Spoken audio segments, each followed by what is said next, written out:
भगवंत नगर विधानसभा में आए और मां चंडिका देवी के दर्शन ना करें, ये असंभव है। जहां सूबे के मुखिया आए, जहां सूबे के विधानसभा अध्यक्ष आए, जहां तमाम मंत्रीगण आए, तमाम लोग आए, रंग से राजा बनने के सफर तय करने वाले लोग भी आए। आज हम भी वहां पर मौजूद हैं।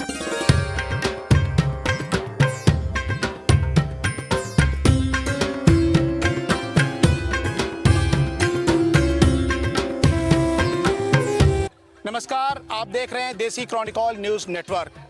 मैं ऋषि मिश्रा। हमारे साथ आप चुनावी यात्रा पे हैं। इस चुनावी यात्रा के बीच में इस नवरात्र के पावन पर्व पर हम भगवंत जनपद उन्नाव की भगवंत नगर विधानसभा के बक्सर धाम स्थित मां चंडिका देवी प्रांगण में हैं। आइए हम चलते हैं, मां के दर्शन करते हैं। चुनावी यात्रा होती रहेगी, बातचीत होती रहेगी, जनता की मन की बात आप जानते रहेंगे, हम सुनते रहेंगे, हम सुनाते रहेंगे। लेकिन इसी बीच नवरात्रि के इस पावन पर्व पर मां के दर्शन भी करते हैं, मां का आशीर्वाद भी लेते हैं और जानते हैं मां चंडिका देवी के इतिहास के विषय में, इस पावन धाम के विषय में। आइए हमारे साथ चलते हैं मां चंडिका देवी की दर्शन यात्रा पे। हम यहाँ मंदिर प्रांगण में मौजूद महंत जी से, पुजारी जी से जानना चाहेंगे यहाँ के विषय में, यहाँ का क्या इतिहास है और मां चंडिका देवी की कृपा कैसे लोगों को मिलती है। आपको सादर प्रणाम है। आपका शुभ नाम? राजेंद्र कुमार त्रिवेदी है। महाराज जी, क्या इतिहास है महामाई का? ये पुरातन मंदिर है जी, जो दुर्गा सप्तशती के 13वें अध्याय में इसका उल्लेख आया है। वही ये दोनों चंडिका देवी ही हैं। जैसे कि यहाँ पर अभी आपने हमको भी मेरी गलती का सुधार कराया, तमाम जगह पर माँ चंद्रिका देवी लिखा हुआ है, किंतु आपने बताया है कि माँ चंडिका देवी हैं। ये चंडिका है, लेकिन चंडिका। लेकिन महाराज जी, जिस तरह से चारों तरफ लिखा हुआ है चंद्रिका, दा शब्द का प्रयोग किया गया है। का नहीं है, डा है। हाँ, ये कैसे है? ये चंडिका माता जो है, यहाँ पे सूरत और समाधि, मेधा ऋषि का आश्रम था, वहाँ आए थे। एक राजा था, एक बनिया था। उन्होंने यहाँ पे तपस्या की, मूर्ति बना के। ये उन्होंने ऐसी तपस्या की जो दुर्गा सप्तशती में उल्लेख आता है। निराहारो यथाहारो तन्मनस्को समाहितो ददत्तुस्तो बलिम चेवे निज गात्रा सुगुच्चितम एवं समाराधितो त्रिविवर्ष यतात्मनो परितुष्टा जगद्धाती प्रत्यक्षम प्राह चंडिका। और ये माँ के दो स्वरूप हैं यहाँ पर। दोनों ने मूर्ति बनाई थी ना, सूरत और समाधि में। ओ हाँ, तो कितने वर्ष लगभग पूर्व की बात होगी? ये तो हमारे गुरुजनों ने भी नहीं उल्लेख किया कभी, हम कैसे कर सकते हैं। ये माना जाए तो ये ये सप्तशती का उल्लेख है। जो सप्तशती है, दुर्गा सप्तशती, मार्कंडे जी यहीं पे आके रचना की है। ये अगर देखा जाए तो बहुत धार्मिक। हाँ हाँ, इसका कोई समय नहीं बता पाया। माँ की कृपा कैसे भक्तों को मिलती है? माँ की कृपा तो बस खाली माँ के चरणों में आके झुक जाता है तो बस समझ लो, काहे को काहो के घर द्वार बार बार जाता है, एक बार गौरी के चरणों में गिर जा। बस गिरना है भगवती के चरणों में, जो गिर गया उसको ये उठा लेती है। और इस कि हर बार के अहंकार को नहीं उठाती। नहीं, कोई बैठो दिखाने आएगा तो उसका कुछ नहीं। आप महाराज जी यहाँ कब से हैं? हम 2003 से हैं। इससे पहले क्या करते थे आप? इससे पहले हम इंजीनियर थे। इंजीनियर थे, रिटायर होने के बाद आए? ना, रिजाइन दिया है हमने। रिजाइन दिया आपने? आखिर क्यों? बस भगवती से प्रेम हमको। आप रहने वाले कहाँ के हैं? डिस्ट्रिक्ट रायबरेली के हैं। माँ के साथ जुड़े हुए कब से हैं आप? हम 5 वर्ष की आयु में हमारा गुरु दीक्षा यहीं हुई थी। और इतना प्रेम हुआ कि आपने अपनी इंजीनियरिंग की जॉब छोड़ दी? हाँ, जब हम यहाँ धर्मशाला बनवाने आए तो फिर भगवती ने हमको जाने नहीं दिया, रिजाइन नहीं करवा दिया। तो आपकी इंजीनियरिंग जॉब प्राइवेट थी कि गवर्नमेंट थी? प्राइवेट थी। अच्छे पैकेज को आप छोड़ करके माँ के पास आए। आपका परिवार संतुष्ट है इस चीज से? हमारा परिवार हमारे साथ। आपको आनंद आता है माँ के साथ? बस माँ के अलावा दूसरे को दिखता ही नहीं है। इस समय भी आप भावुक हो रहे हैं? अभी अब गए नहीं, किसी के आचार्य करने नहीं गए। तो पालन पोषण ये करती है। इतना अटूट। हमको जो भी जरूरत पड़ी अनावश्यक हमने कभी मांगा नहीं, उन्होंने दिया। जो हमको जरूरत है कि आज हम ये जरूरत है तो दिया, चाहे जैसे दिया। माता पिता आपके? वो भी है। उन्होंने कभी रोका नहीं कि आप कैसे कर रहे हैं? नहीं, उनको मालूम था कि इसको 5 वर्ष में इसकी यहाँ दीक्षा हो गई थी, उन्हें मालूम था। और जिनकी अगर माँ ना हो तो वो भी अगर इन्हें माँ माने तो क्या ये उन्हें अपना वात्सल्य देती हैं? 100%।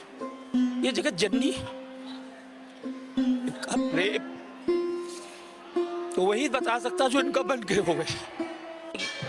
तमाम लोग यहाँ आए, राजनेता आए और यहाँ से वो रंग से राजा बन गए, लेकिन फिर मंदिर के प्रति उनकी वो भाव श्रद्धा नहीं रहा। उसके विषय में आप क्या कहेंगे? सबका लेती भी नहीं है, सबका लेती भी नहीं है, ऐसा क्यों? ये अब उनकी इच्छा का हम ये कैसे कह सकते हैं। अगर सही ढंग से देखा जाए तो वर्तमान परिदृश्य में आप अत्यंत करीब हैं, तो आप बता भी सकते हैं क्यों? नहीं वो ये साफ हो जिसका। हाँ, तो महाराज जी यहाँ पर गुरु जी कौन कौन रहे? यहाँ में जो हमारे गुरुदेव भगवान हैं श्री स्वामी श्री सत्संगानंद जी महाराज, उनके शिष्य हुए परमानंद जी महाराज, उनके और उन्हीं के एक शिष्य थे शोभन सरकार, जो शोभन सरकार के विषय में आपने सुना। और शोभन सरकार ही ने ही हमको यहाँ पे सप्तशती का पाठ करने के लिए ही बिठाया था।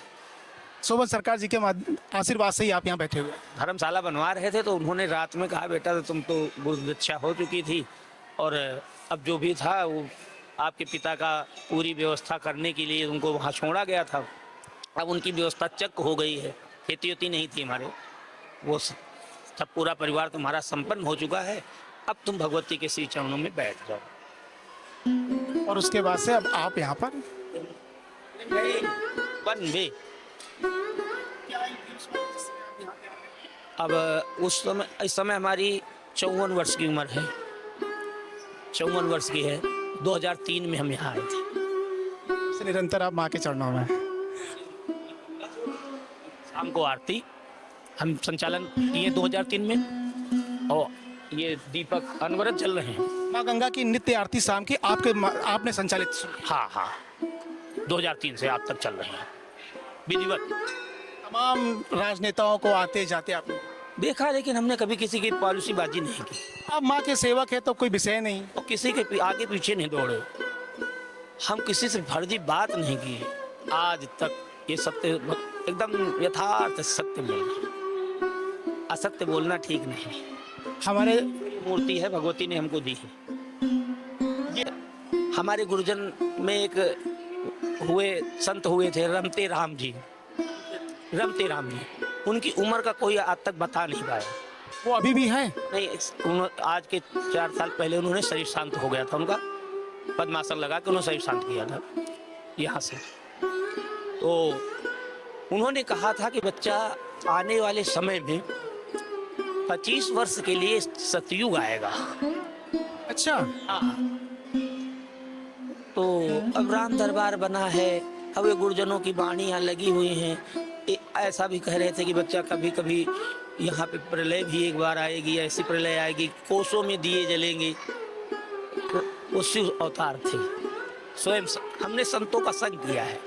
ये 22-23 वर्ष जो हमारे बीते, इनमें हमने संत ही देखे हैं। शरीर में जो गुण दिए गए हैं, प्रभाव है कि परमात्मा को पहचानने का, परमात्मा से अध्यात्म करने का जो एक है टिपिकल केस अंदर, उसको जो ग्रहण कर लेता है वही महान हो जाता है, वही परमात्मा का हो जाता है।